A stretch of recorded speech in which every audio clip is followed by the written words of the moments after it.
Magandang gabi sa ating lahat. Magandang gabi sa mga nasa online. Tayo muli yung pinagpala, sama-sama tayo narito sa ating bahay-sambahan upang tayo manambahan. Maaliwalas ang ating panahon ngayon, kaya tayo pinagpala sa gabing ito. Bago tayo magpatuloy, inaanyayahan ko kayong lahat na tumayo, tayo manalangin. Tayo manalangin, Panginoon Diyos na makapangyarihan sa lahat. Salamat po't muli kaming narito at sama-samang dudulog na may pagpapakumbaba sa iyong dakilang trono, Panginoon. Nawa pangunahan ng Banal na Espiritu ang aming pagsamba at maging daluyan ng biyaya at pagpapala sa amin maging mga nasa online. Salamat sa habag at pagkalinga, kayo ang dakila at mabaging Diyos. Nawa kalugnan ninyo ang aming gawain, bigyan ng talent husay ang lahat na gaganap, upang kayo ang aming mataas at mapapurihan. Patawarin ninyo ang aming mga kasalanan at linisin ang aming puso sa karumihan. Ang mga kapatiran parating inyo pong ingatan at makasama namin ngayong gabi sa pagsamba. Ito pong aming dalangin sa pangalan ng Panginoon Hesus. Amen. Manatiling nakatayo sa pag-awit. Magandang gabi po sa ating lahat. Good evening. And tayo po ay umawit, Who is on the Lord's side? Side.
struggle you're facing is slowly replacing your hope with despair, or the process is long and you're losing your song in the night,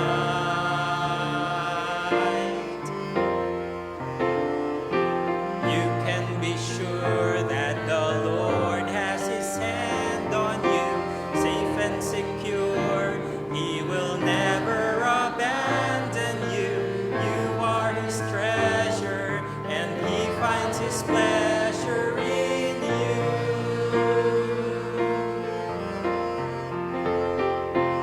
He who began a good work in you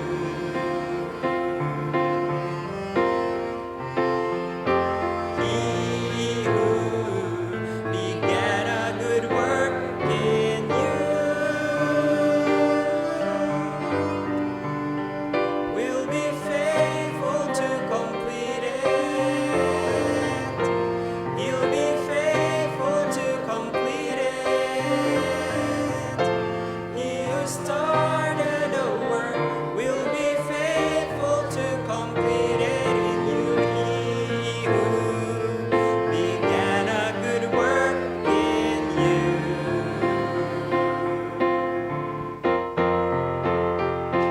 He who began a good work in you will be faithful to complete it. He'll be faithful to complete it. He who started the work will be faithful to complete it in you. Amen. Tayo po ay umikot habang kakamustahan habang inaawit ang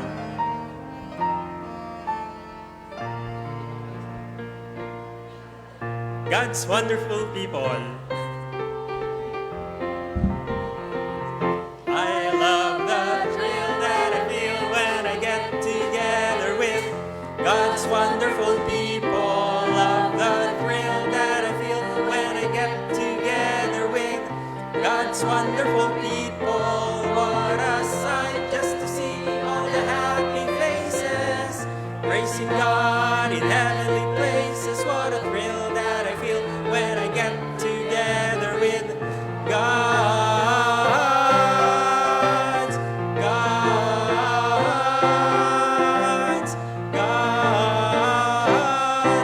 wonderful people. Amen. Maaari na po kayo magsiupong lahat. Ayan, muli po ay magandang gabi. Good evening. Ayan. Tayo po ay nakarating ng hindi pa bumabagsak yung ulan. Ayan, so panalangin po natin yung mga susunod na araw po, papasok pa yung bago. Yung isa pa, alis pa lang, may papasok na. Ayan, so ngayon po tayo po dadako sa ating announcements and reminders. Ayan, daily Bible blessing every morning from Monday to Saturday via Bethany Cubao members group chat, Facebook page, and sa ating YouTube channel. Midweek service and prayer meeting starts at 7 p.m. Sunday worship service starts at 9 a.m. At ang tema po natin sa darating na linggo, pasasalamat ng isang nalinis. Ayan, Luke 17:11 to 19. New Life class every Sunday after ng morning worship service with Sister Minda Fulgar. Adult Sunday School class, may nakaschedule po ba this Sunday?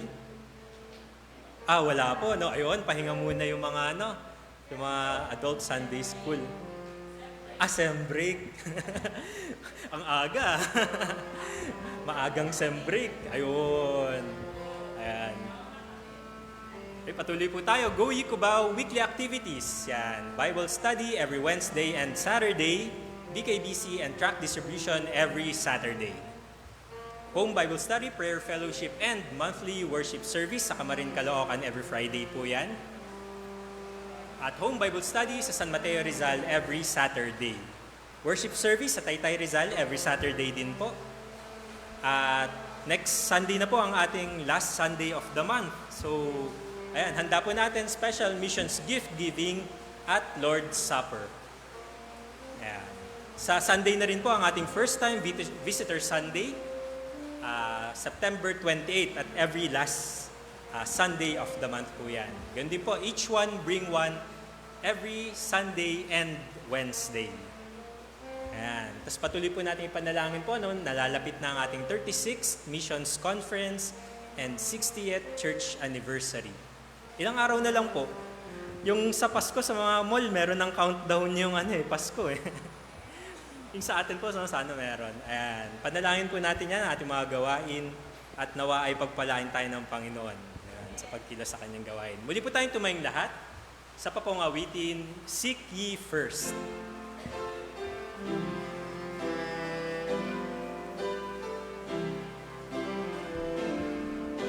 Seek ye first the kingdom of God and His righteousness, and all these things shall be added unto you. Hallelujah, hallelujah. Man shall not live by bread alone, but by every word that proceeds from the mouth of God. Hallelujah, hallelujah. Ask and it shall be given unto you. Seek and ye shall find. Knock and it shall be opened unto you. Hallelujah, hallelujah.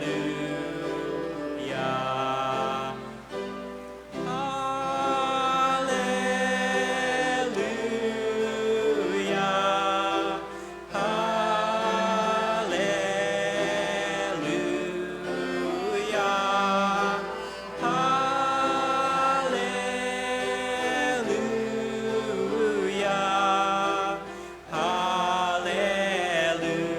hallelujah, hallelujah. Amen. Maaari na po kayo magsupong lahat.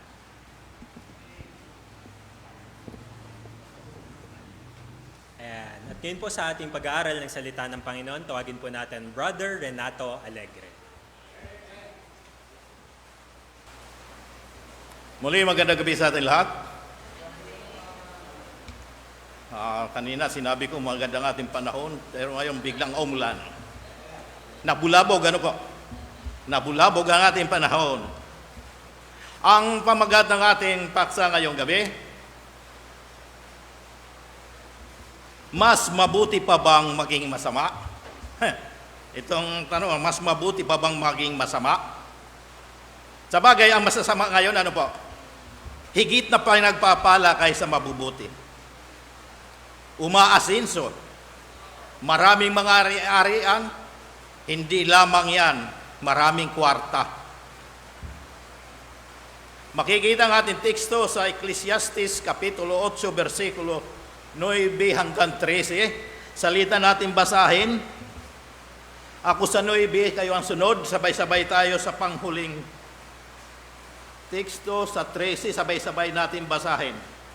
Sabi nga, inaniyahan ko kayong tumayo upang basahin natin ang ating teksto. Ecclesiastes Kapitulo 8, versikulo 9 hanggang 13. Sabi dito sa 9, lahat ng ito ay nakita ko at inihilig ko ang aking puso sa bawat gawa na nagawa sa ilalim ng araw. May panahon ang isa ay may kapangyarihan sa isa sa kanyang kapahamakan.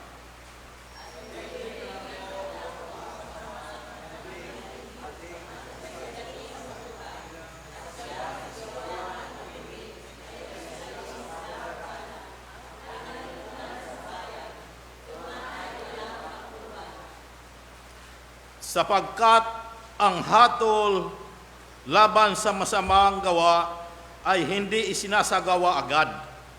Kaya't ang puso ng mga anak ng mga tao ay lubos na nangalalagak sa paggawa ng kasamaan.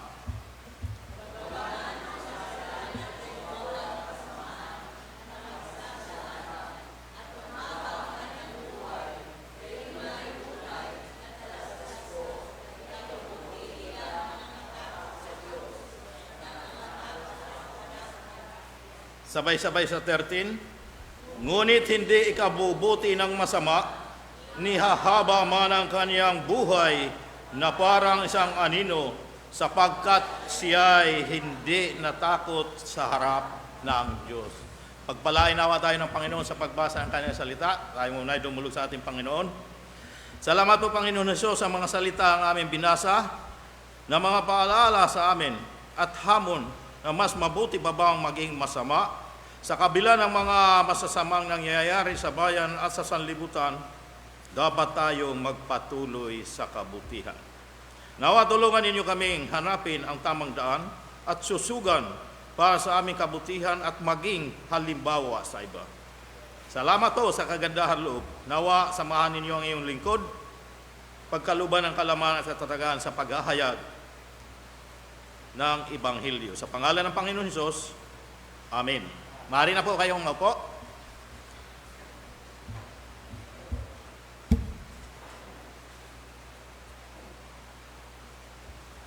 Mas mabuti pa bang maging masama? Opo. Kung titingnan ang paligid, ano po? Kung titingnan ang mga paligid, nakaramdam ka na ba ng inggit sa mga masasama? Yung yumayamang kahit ng daraya, nakakaahon kahit ng darambong. Mayroon pang mga magagarang bahay at sasakyan, ano po? At pinupuri pa kahit tiwali. Ang tanong, mas mabuti pa bang maging masama? Ngunit tayo sa salita ng Diyos, ang tila tagumpay ng masama ay pansamantala lamang. Opo. Hindi palagi tagumpay. Pansamantala lamang yan. At ang kabutihan may pangmatagalang gantimpala. Ang tunay na at ang kabutihan ay may pangmatagalan gantimpala. Ang tunay na tanong ay hindi kung sino ang mas maganda ang buhay ngayon, kundi kung sino ang mananatiling katanggap-tanggap sa harap ng Diyos sa kawakasan o sa huli. Ilan mga mahalagang aral na makikita natin bilang mga pangunahing punto, ano po? Ang ating unang bahagi, mayroon tayo dalawang bahagi. Ang una, tila mabuti sa ngayon ang nangyayari sa mga masasama. Opo. Mabuti ang mga nangyayari sa kanila sa ngayon. Kapag nakikita natin, na ang masama ay tila umaasenso, madaling manghina ang ating loob at isipan na walang saysay ang kabutihan. Naiinggit tayo. Mas mabuti pang masama, umaasenso, samantalang tayo nagpapakabuti, walang asenso, naghihirap pa rin. Ngunit ang katotohanan, pansamantala lamang ang kanilang tinatamasa. Hindi pang matagalan. Ang kanilang kasalukuyang kalagayan ay hindi sukatan ng tunay na pagpapala. Sapagkat ang Diyos, ang siyang may huling salita sa dulo ng lahat.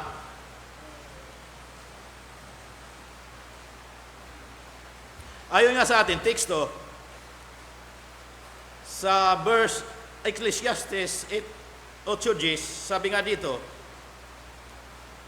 at gayon din nakita ko ang masama na kalibing at nagsidating sa hukay, at silang nagsigawa ng matuwid ay nagsialis sa dakong banal at nalimutan sa bayan, ito man ay walang kabuluhan. Ano po? Ang mga masasama ay inililibing bilang mga taong labas-pasok sa banal na lugar. Kahit sila'y lumalakad na tila relihiyoso, ano po? Hindi ito binago ang kanilang tunay na kalagayan sa harap ng Diyos. Ito ay panlabas lamang na pagkarelihiyoso. Ang Diyos ay tumitingin sa puso, hindi sa panlabas na anyo. Nakikita natin dito ang anyo ng kabanalan, ngunit walang kapangyarihan. Mahina. Sa huli, hindi ang ating presensya sa banal na lugar ang magliligtas, kundi ang tunay na pagsunod.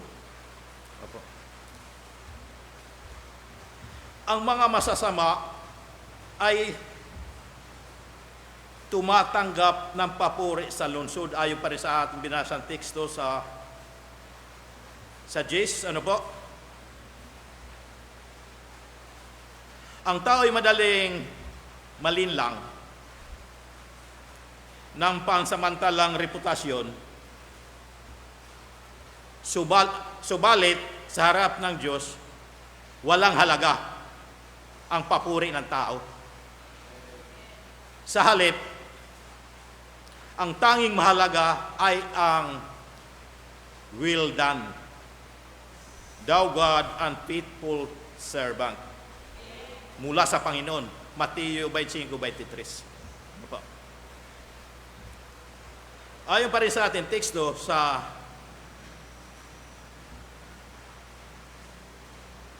Ecclesiastes 8:11, sabi dito, sapagkat ang hatol laban sa masamang gawa ay hindi isinasagawa agad, kaya't ang puso ng mga anak ng mga tao ay lubos na nangalalagak sa paggawa ng kasamaan. Kapag ang sentensya sa isang krimen ay hindi agad ni ipapataw o ang hatol sa masama ay hindi isinasagawa agad, ang mga puso ng tao ay napupuno ng planong gumawa ng masama, o ang puso ng mga anak ng tao ay lubos na nangalalagak sa paggawa ng kasamaan. Ano po? Naiingganyo o sabik gumawa ng kasamaan dahil hindi agad napaparoswahan ang masama.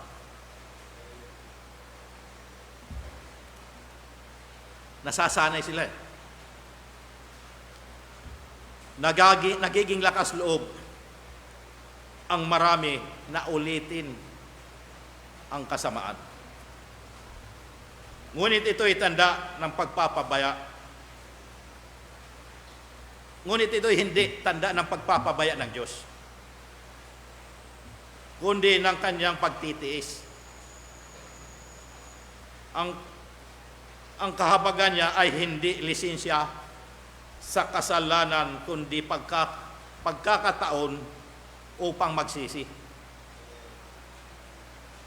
Ayon pa rin sa verse 12, ano po sa ating teksto,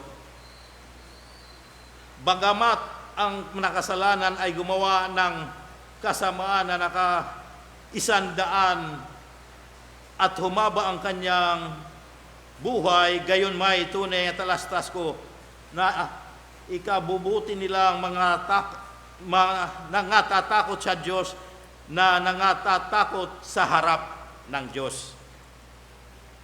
Ang mga masasama ay maaring gumawa ng masama at mabuhay pa rin ng mahabang panahon ayon sa ating tekstong binasa. Ano po? Tila ba pinagpapala pa sila? Pinagpapala ang mga masasama. Ngunit ito ay hindi bahagi.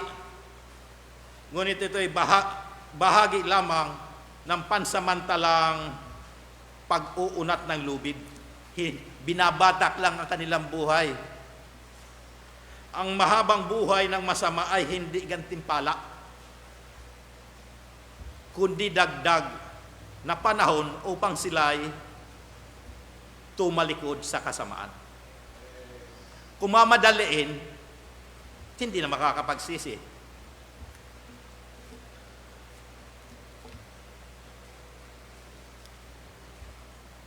Kahit ang mga masasama sa kasalukuyan ay tila napapabuti at sumasagana. Ano po? Sumasagana ang nagnanakaw ng tira ng bayan. Maraming mga ari-arian, ano po? Sa Lumang Tipan, halimbawa, ano? Sa Lumang Tipan, sa unang Samuel 25:25, si Nabal na asawa ni Abigail, sagana ang buhay niya, mayaman, maraming mga ari-arian, subalit siya sobrang sama. Sabi nga ng kanyang asawa si Abigail, ang asawa kong yang loko-loko, masama. Madamot hindi binigyan ng tulong si David habang sila'y tumatakas kay Saul. Humihingi kaunting pagkain, subalit hindi nagbigay. Ang sabi ni Abigail, ang asawa ko'y loko-loko, kaya siya na lamang ang nagpakumbaba at nagbigay. Ang isa pang pinakamasama, si Jezebel, na asawa ni Ahab. Ano po? Haring Ahab. Sobrang sama nito pero nakatira sa palasyo, mayaman, sagana sa buhay. Ayon sa unang Hari, Kapitulo 21-25 pa rin, ano po? Dahil sa mga sulsul ni Jezebel, walang kapantay sa mga kasamaan ginawa. Mas masama pa siya kay Ahab. Walang kapantay sa mga kasamaang ginawa ni Ahab sa paningin ni Yahweh. Sobrang sama. Anong nangyari? Sa pangalawang Hari, Kapitulo 9, versikulo 30 hanggang 37, ano po? Nagtapos ang kasamaan ng buhay ni Jezebel. Sa kamay ng dalawang yunuko, ihinulog sa bintana. Sumabog ang kanyang bungo at nagkalat sa lupa ang dugo. Sa utos ni Jehu. Kaya po, nagtapos ang kasamaan ni Jezebel, nagbayad, siningil siya sa kanyang kasamaan. Ang kasamaan na hindi napaparusahan, ano po, ay nagdudulot ng maling ilusyon na ayos lang. Ayos lang gumawa ng masama, ligtas naman, libre. Ngunit, ang lahat ng ito ay kawalaan o vanity. Walang sistema ng hustisyang perpekto sa mundo. Lahat may butas. Kaya't ang ating pag-asa ay nakasalalay. Nakasalalay lamang sa Diyos na makatarungan. Dito sa mundo wala tayong pag-asa. Sa Diyos ang ating pag-asa. Kahit ang masama sa kasalukuyan ay tila napapabuti at sumasagana, maaring ito ang personal. Maaring ito ang personal na naranasan dahil na nagrabyado, ano po? Ngunit hindi napaparusahan ang masama. O may kakilala ka na gumawa ng masama o krimen, ngunit hindi hinuhuli. Nakikita mo, pagala-gala pa. O kung nahuli man, ay napawalang sala. Kaya labas-masok lamang sa detention cell o kulungan. Malakas sa mga pulis, nagbayad. O nahatulan man, ngunit masarap pa rin ang buhay. Kalagayan sa bilangguan. Tulad ng isang bilanggo na pagala-gala sa labas ng bilangguan. At ang iba, nakakauwi pa kapag gabi. Madaling araw na lamang bumabalik. Maraming nababalayutan niya. Dahil sa pera. Nangyayari dahil hindi ganap ang sistema ng hustisya. Imperfect. Hindi ganap. Mula sa walang nagre-reklamo o hindi pinupursige ang reklamo dahil natatakot o abala lamang sa trabaho o mga kurap o nasusuhulan na pulis, prosecutor, mga abogado, huwis, warden o mismong malaking maling batas. Kaya sila nakakalusot sa kaso.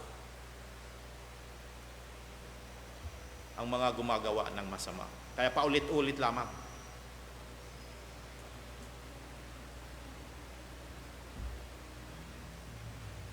Maaring mapawalan sala dahil hindi sumipot ang nag-iisang testigo sa hearing dahil nga natatakot o tinatakot kaya hindi sumisipot o wala nang pakialam sa kaso dahil abalang alamang.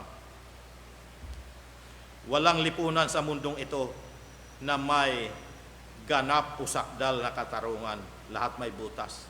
Dahil ang gumagawa ng batas, ang nangunguna, lumalabag sa batas. Dahil sa tila mabuting kapalaran ng mga masasama, maaring nagpapasyang magpakasama na rin. Kinaiinggit na. Ayon nga sa ating teksto sa 11, sabi nga dito, sapagkat ang hatol laban sa masamang gawa ay hindi isinasagawa agad. Kaya't ang puso ng mga anak ng tao ay lubos na lalagak sa paggawa ng kasamaan.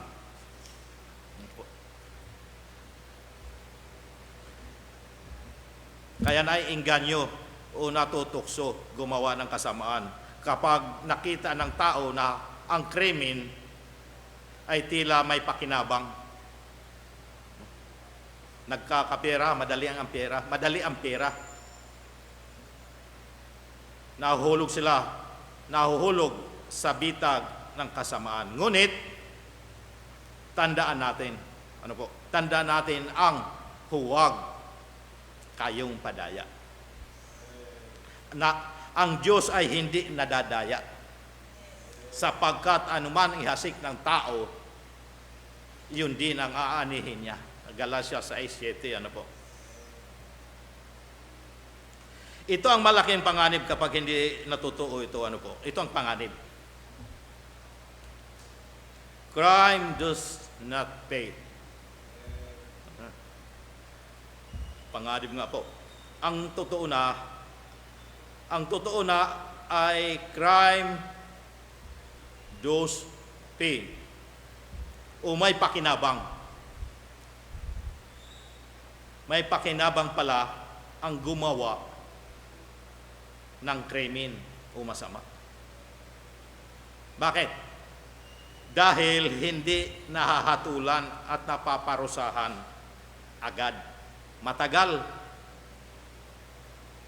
Kaya nawiwili gumawa ang mga masasama. May mga kasong kriminal na umaabot ng 5 hanggang 10 taon. O maaaring higit pa bago matapos sa Metropolitan Trial Court. Ano po? Tapos iakyat pa sa RTC, Regional Trial Court. Ano po? Iaapila. Susundan pa sa CA, Court of Appeal. Panghuli, pangmalakasan, Supreme Court.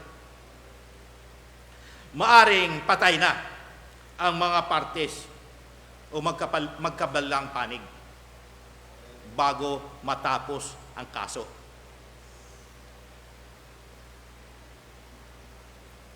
Justice delayed is justice denied. English yan, ha? Ang naantalang katarungan ay katarungan ipinagkait sa biktima. Kaya habang ang tao ay nagkukulang sa hustisya, ang Diyos ay hindi kailanman nagkukulang. Sagana sa lahat ng bagay at hustisya.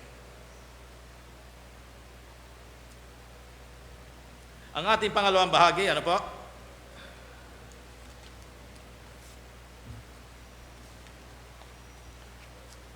Dapat pa rin tayong magpatuloy sa kabutihan. Magpatuloy pa rin. Kahit masamang iba, huwag tayong makisama sa kanila. Magpakabuti naman tayo. Ano po? Dahil ang kabutihan ay maaaring hindi laging agad ginagantimpalaan. Ngunit tiyak na may gantimpala sa takdang panahon ng Diyos. Opo. Hindi mawawala ang mga mabubuti. Laging may gantimpala. Ang masama ay tila sagana ngayon, ngunit walang kapayapaan ang kanilang wakas. Tingnan nyo naman ngayon, ano po? Ang mga taga-DPWH, hindi na makatulog ng mahusay dahil inuusig ng batas. Ang tunay na may pakinabangan ay ang taong patuloy na may takot sa Diyos at hindi bumibitaw sa paggawa ng tama. Patuloy gumagawa ng tama. Ayon nga sa ating teksto, sa Ecclesiastes 8:12, sabi nga dito, bagaman ang makasalanan ay gumawa ng kasamaan na makaisandaan at humaba ang kanyang buhay, gayon may tunay na talastas ko na ikabubuti nilang nangatakot sa Diyos, na nangatatakot sa harap niya. Ano po? Mas higit na makabutihan ang nagaganap sa mga may takot sa Diyos. Ayon sa binasa natin teksto, ano po? Ang pagpapala ng Diyos ay hindi nasusukat sa yaman, uhaba ng buhay, kundi sa kanyang presensya at kaligtasan. Ang may takot sa Diyos ay tiyak na hindi masasayang ang kanyang kabutihan. Patuloy na magdiliwanag. Ayon pa rin sa ating teksto sa 8:13, ano po, sa Ecclesiastes, sabi nga dito sa 13, ngunit hindi ikabubuti ng masama, nihahaba man ang kanyang buhay na parang isang anino, sapagkat siya'y hindi natatakot sa harap ng Diyos. Hindi ikabubuti ng masama. At hindi rin hahaba ang kanyang buhay na parang anino, sapagkat siya'y hindi natatakot sa harap ng Diyos. Ayon sa binasa natin teksto, ano po? Ang buhay ng masama ay parang anino, pansamantala at mabilis lumilipas. Ano po? Ito ay halimbawa ng kawalan ng katiyakan at walang pangako ng panghabang buhay na kapayapaan. laging may takot. Ano po? Ang anino ay paalaala na ang kasalanan ay hindi matibay na pundasyon ng buhay.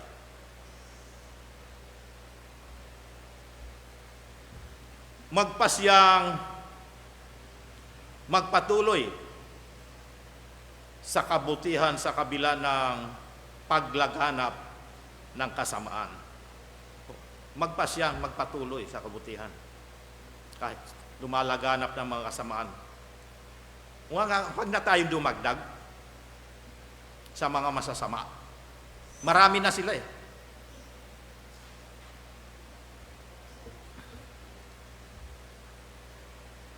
Ang kabutihan ay hindi nasusukat sa resulta ngayon, kundi sa pagtitiwala sa Diyos na gaganti sa kanyang panahon.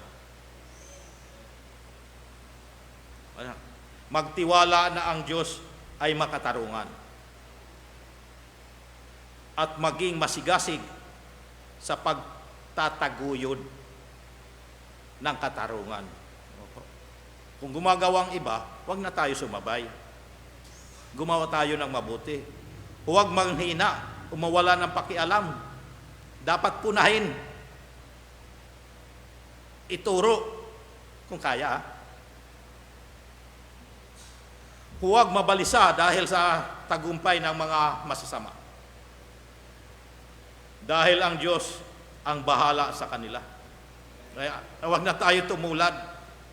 Ayon nga sa Awit Kapitulo 37, sa 1, 2 at 7, pagkakasunod dito, ano po? Huwag kang mabalisa dahil sa mga manggagawa ng kasamaan ni managhili o mainggit, managhili, kaman sa kanila na nagsisigawa ng kalikuan. Dapat hindi tayo mainggit sa kanila. Sila ay paparusahan. Sapagkat sila ay madaling puputulin gaya na damo at matutuyong gaya ng sariwang damo. Madaling mamatay. Hindi tumatagal ang mga masasama. Sa 7, ikaw ay magpahinga sa Panginoon at maghintay kang may pagtitiis sa Kanya. Huwag kang mabalisa ng dahil sa Kanya na gumiginhawa sa Kanyang lakad dahil sa lalaki na nagpapangyari ng mga masasamang kata. Huwag mag-isip kriminal, ano po? At mainggit sisingilin din sa bandang huli ang mga masasama. Kung ang Diyos ay Diyos ng katarungan, dapat din tayong masigasig sa pagganap ng katarungan. Sa atin sariling pakikitungo sa iba at sa atin paghimo sa iba. Ayon nga kay Barry Goldwater, mamahalin to, Goldwater. Ang pagwawalang bahala sa katarungan ay hindi kabutihan, kundi kasalanan. Kaya tungkulin natin panindigan ang tama kahit mahirap. No? Kaya punahin ang gumagawa ng masasama. Manindigan tayo. Magtiwala sa tiyak na pagdating ng hatol ng Diyos sa masasama. Darating ang araw ng hatol. Darating yan, tiyak. At wala makakatakas dito. Opo. Lahat haharap sa Diyos.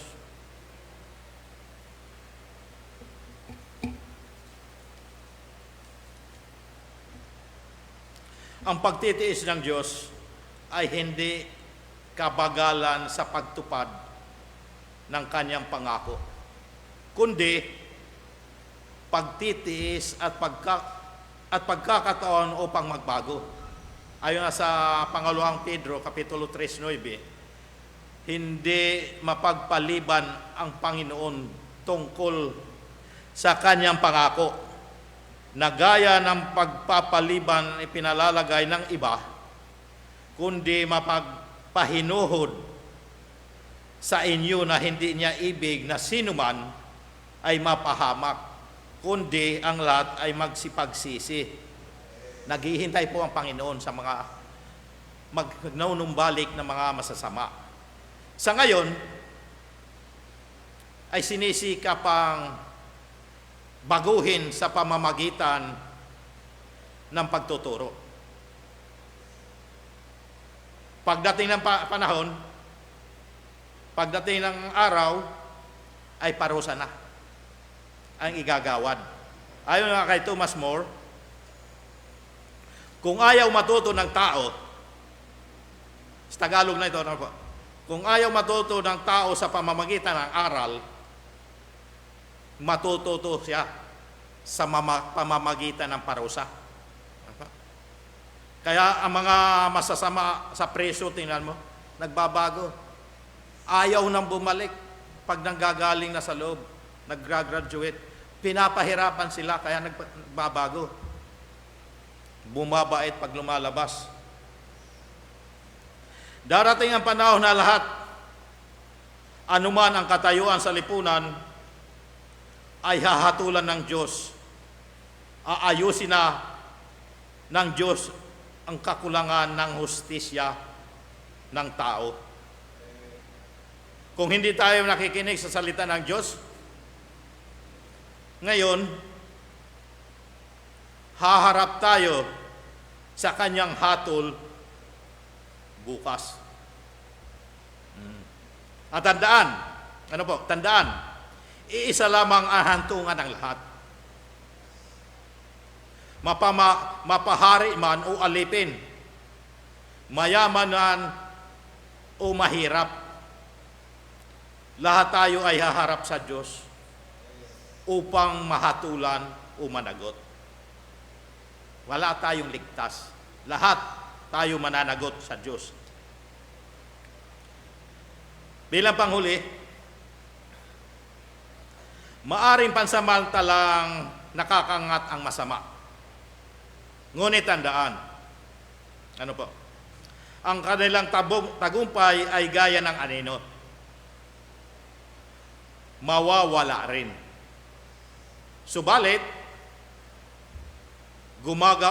ang gumagawa ng mabuti at may takot sa Diyos ay may katiyakan ng kapayapaan at gantimpala. Kaya't ang tanong, hindi mas mabuti pa bang maging masama? Kundi, mananatili ba akong tapat sa kabutihan kahit mahirap? Bilang mga Kristiyano, dapat magpatuloy tayong maging mabuti. Kahit mahirap. Sapagkat ang Diyos ay makatarungan at ang kanyang hatol ay tiyak. Tiyak ang hatol ng Diyos at magaganap. Maraming salamat. Tayo manalangin. Salamat, Panginoon, sa hamon mula sa inyong mga salita. Sa paksang mas mabuti ba maging masama, tunay na sumasagana sa buhay sa ngayon ang mga gumagawa ng masama at dinadakila ng ilang kapwa masama. Nawa ang nag-iisip ng pamamaraan ng masama ay tulungan ninyo, Panginoon, na magpasyang magpakabuti at magsikap gumawa ng mabuti habang mayroon pang panahon na magpakabuti. Salamat sa habag at pagkalinga. Sa pangalan ng Panginoon Hesus, Amen.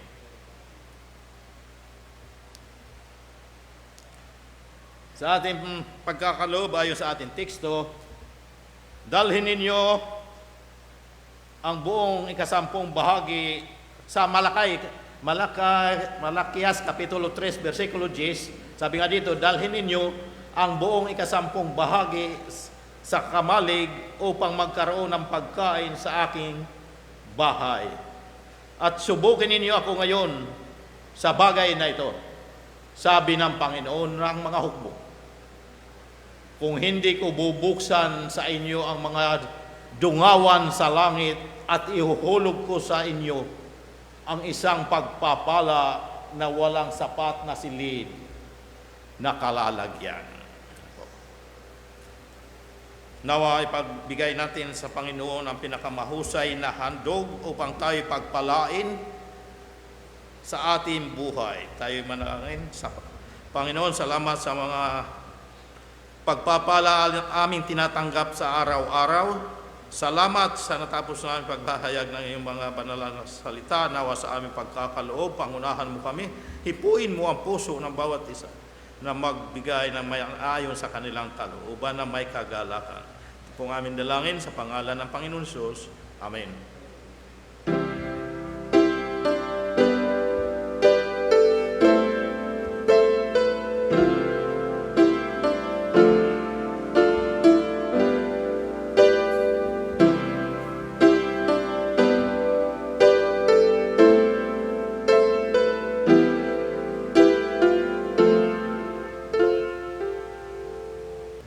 Salamat, Panginoon, sa natapos na aming pagkakaloob. Aming tinataas sa sa harapan ang salaping aming nakalap ngayon upang iyong pagpalain. Nawa magamit sa bahay sambahan ng naayon sa iyong kalooban. Lahat po ito aming pinasasalamat sa pangalan ng Panginoon Hesus. Amen. Muli po tayong magsitayong lahat para po sa ating pangwakas na awitin, Kahit na Kubo. Ay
para sa pangwakas na panalangin.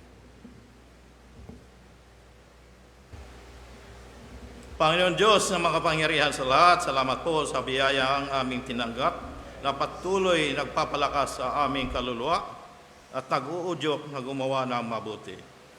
Nawa ang mga nag-iisip ng masama ay magpasyang maging mabuti at magpatuloy sa paggawa ng kabutihan sa iba. Salamat sa presensya, Panginoon, tumimunawa sa aming puso at isipan ang hamon ng paksa. Salamat sa lahat ng mga gumanap at kabahagi ng gawain, nawa ang pagpapala patuloy sumagana sa atin, maging sa online. Kung inyo pong lulubin ang mga samot dalangin, inyo pong tugunin. Sa aming pag-uwi, ingatan po ninyo kami makawi ng ligtas. Ito pong aming dalangin sa pangalan ng Panginoon Hesus. Amen.